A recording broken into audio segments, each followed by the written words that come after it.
YCP అధినేత YS Jagan పై Sarvepalli MLA Somireddy Chandramohan Reddy ఆసక్తికర comments చేశారు. మాజీ సీఎం జగన్ ఓ మంచి బాలుడు, గుణవంతుడని ఎద్దేవా చేశారు.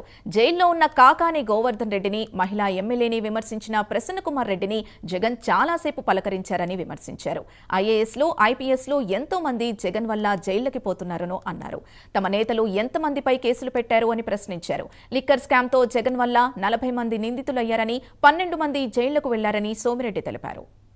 దించాడు కాబట్టి పార్టీ ఆఫీస్ కేంద్ర కార్యాలయాన్ని ధ్వంసం చేసింది ఎవరు? ఎవరి టైంలో? ఎవరు ముఖ్యమంత్రి? తెలుగుదేశం మంగళగిరిలో ఉండే తెలుగుదేశం పార్టీ కేంద్ర కార్యాలయాన్ని ధ్వంసం చేసింది ఎవరు? బుడ్డా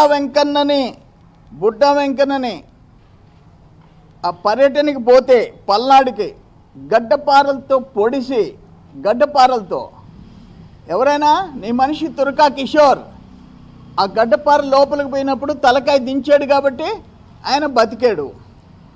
దాని గురించి నువ్వు మాట్లాడతావు, ఇసుక గురించి మాట్లాడతావు. ఈరోజు వెంకటరెడ్డి జైలుకి పోయే పరిస్థితి వచ్చిందంటే ఇసుక కుంభకోణం. అప్పటికి ఇప్పటికి ఇసుకకి ఎంత తేడా?